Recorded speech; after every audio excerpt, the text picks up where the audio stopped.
So last week we talked a little bit about silence and the complexities we have in silence. This week we're talking a little bit about noise, because there's a little bit of noise in the system. Does anybody feel a little noise in the system right now, locally, nationally, globally, internetly, just everywhere?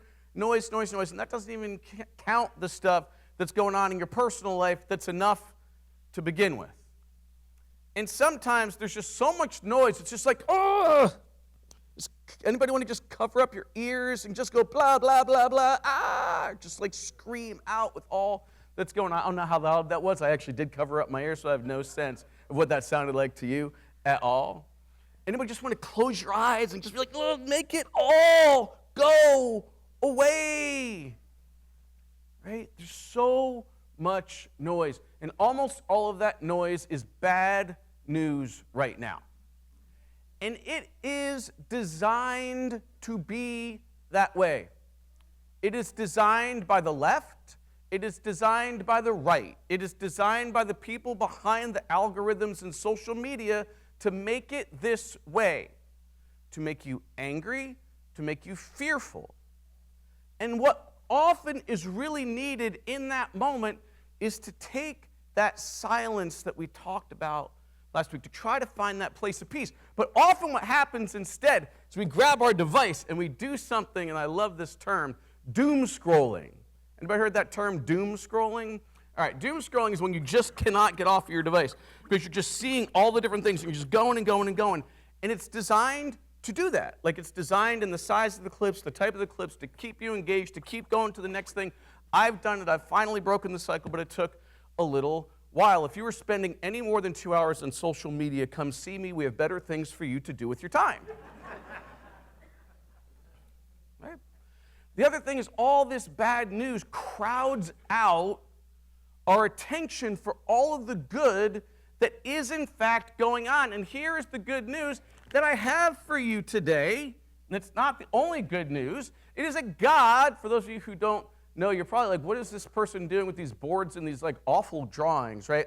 So Morgan wasn't here. Morgan was sick for a couple days, so you're back to me drawing both of them. I borrowed a couple old ones they did, that kind of thing. But you can tell that it's back to me, right? So, but for those of you who don't know, this is my symbol for God, because for many people the word God is a damaged word. And so having this image of light, of guidance, of warmth, of showing us the way when we can't find our way. God is still speaking, and I mean that in a couple ways. It used to be a slogan for the United Church of Christ, and what it means is that God didn't stop giving us guidance when this Bible was finalized in the first century, that there have been more prophets, that there have been more people, that there are constantly messages, God trying to speak to you, God speaking through nature, God speaking through other people, and other ways of doing things, that God has never stopped speaking, and God continues to speak to this day, right? So this is incredibly sacred, it's incredibly important, and can guide our lives and make our lives better, but it is not the end-all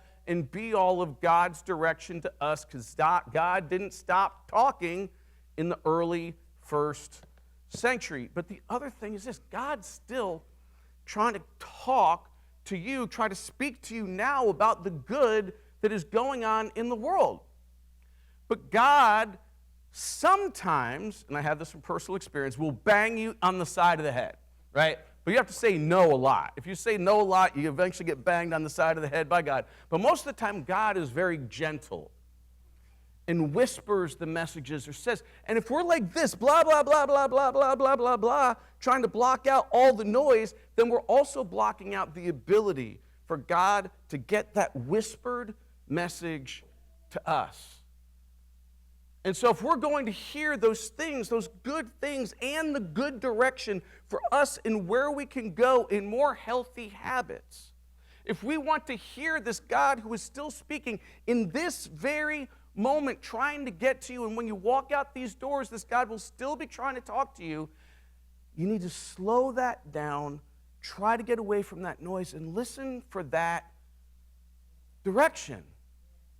Because you deserve that good news.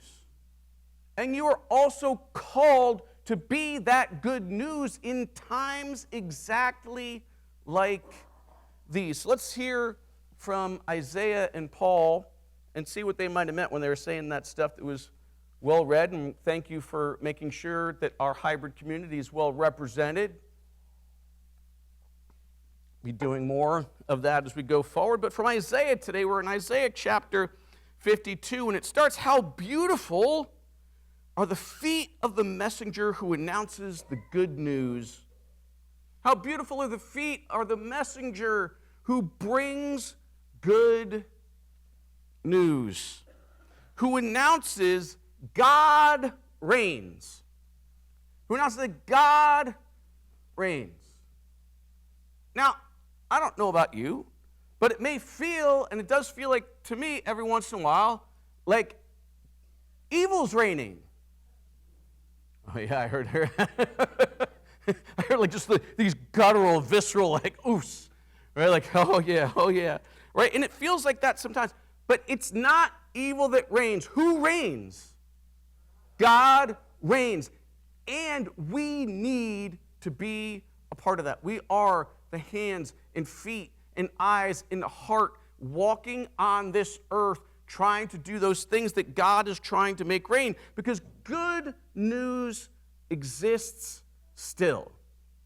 Good news exists still, and it's our feet, your feet, that they're talking about on that beautiful mountain.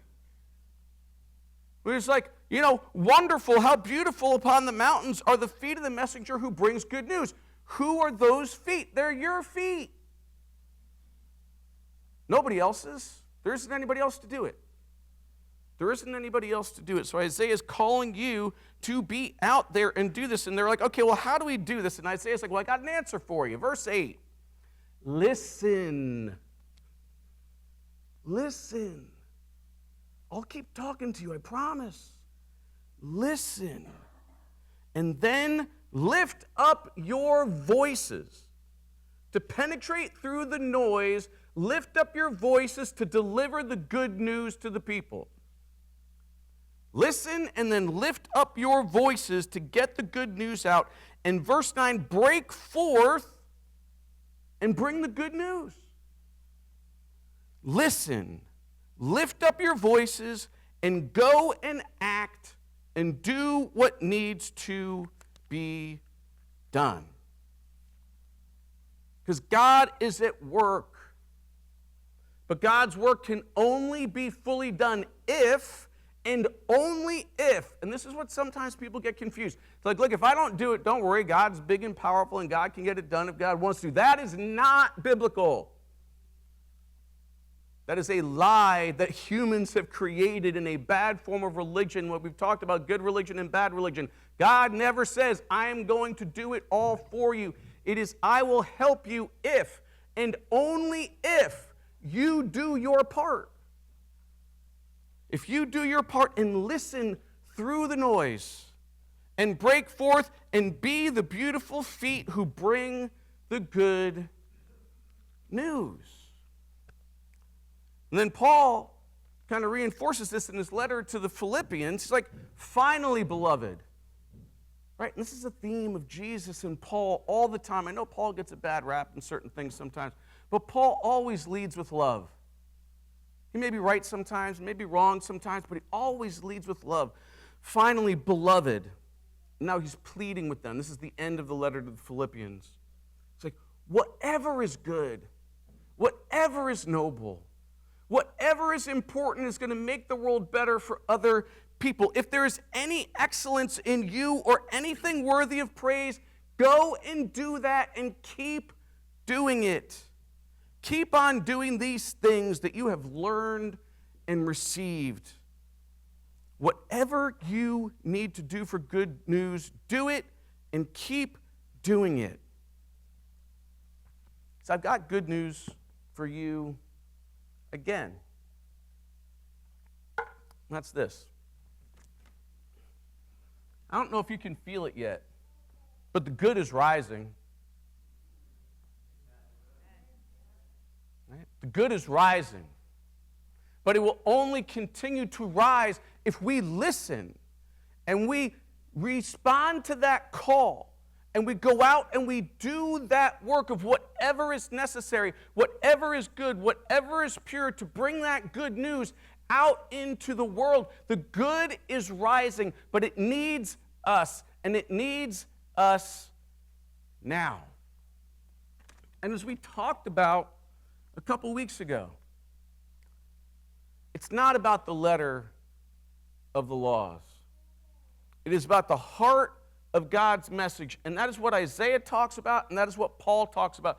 Just whatever is good, go do it. If something needs to be done, listen for God's direction and then go do it. Go be the good news. Go bring the good news and then do it again. We are the heart of the good news right now. You all are the heart of the good news right now. And there is, no matter how it feels when you go, look at all this stuff, you are the good news still.